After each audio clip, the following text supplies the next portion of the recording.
our first vlog. Hello everyone, welcome to our channel. হ্যাঁ, আমাদের প্রথম ব্লগ।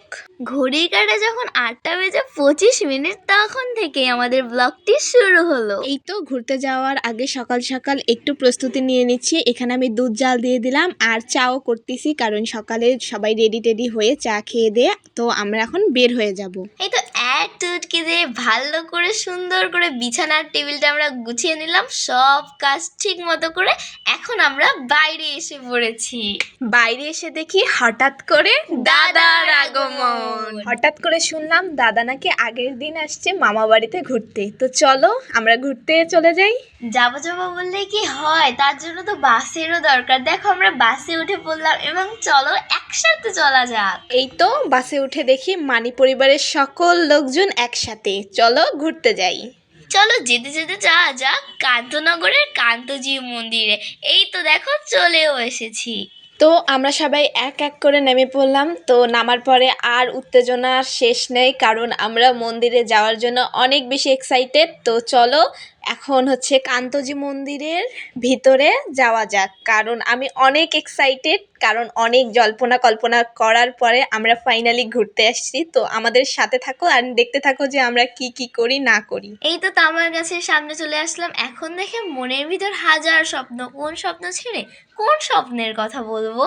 এরপরে দেখতে দেখতে এই তো জেঠুও চলে গেছে বাবা শিবের কাছে। ঠাকুরের কাছে গিয়ে তো আমরা এক এক করে সবাই প্রণাম করলাম। কাকাও হচ্ছে প্রণাম টনাম সব কিছু সেরে ফেললো। এখন হচ্ছে মা আর দাদা চলে আসছিল প্রণাম করার জন্য। এইভাবে এক এক করে আমরা সব সিরিয়াল বাই করলাম। তারপরে হচ্ছে ভোগ আরতি শুরু হয়ে গেছে কান্তজি মন্দিরের। এটা হচ্ছে দুপুরের ভোগ আরতি। তো সবাই মিলে আস্তে আস্তে করে ঠাকুরের আশীষ নিচ্ছিলাম। তারপরে এই তো ভোগ আরতি শেষ হওয়ার পরে আমরা সবাই চলে গেলাম প্রসাদ নিতে। আর দেখতেই পাচ্ছ সবাই প্রসাদ নিয়ে বসে পড়েছি, একসাথে খাচ্ছি। আর প্রসাদটাও ছিল অনেক সুন্দর। কান্তজি মন্দিরের প্রসাদ যে কেউ একবার খেলে বারবার খেতে চাইবে। সবাই প্রসাদ নিয়ে যাচ্ছে, সবাই নিজের মতো খাচ্ছে, আস্তে আস্তে করে সবার খাওয়া দাওয়া হচ্ছে। আমরা সব কিছু শেষ করার পরে বাসে না উঠে আমরা ট্রাকে উঠে পড়লাম। ভাবলাম যে এই সৌন্দর্যের ভাগ হবে না, তো আমরা ট্রাক থেকে সব কিছু দেখতে পাবো। তো এক এক করে সবাই উঠে পড়ছে আর আমি ওইখান থেকে দেখাচ্ছি, মারাও ওইখানে বসে আছে। তো আমি অথৈকে বললাম হাই দিতে, ও হচ্ছে লজ্জা পেয়ে হাই আর দিল না। যাই, এই তো রাস্তা দেখতে দেখতে একসাথে আমরা চলে যাচ্ছি আর দারুণ মজা করতেছি। আজকে যে আমরা এত মজা করতে পারবো জাস্ট কল্পনার বাইরে ছিল। তো আমরা দেখতে দেখতে চলে এলাম রাজবাড়ি। আসলেও কি আমাদের রাজবাড়ি দেখা হবে নাকি হবে না, তো তোমরা দেখতে থাকো।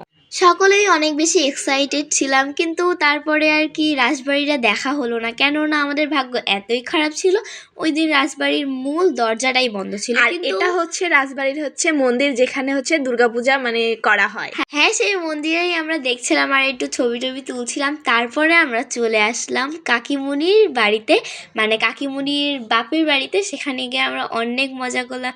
এই যে আমার দুই দিদি মিলে একটু মিররের পিক টিক তুলছিল। আমি একটু টায়ার্ড ছিলাম, তাই সেই সময় আর যাওয়া হয়নি।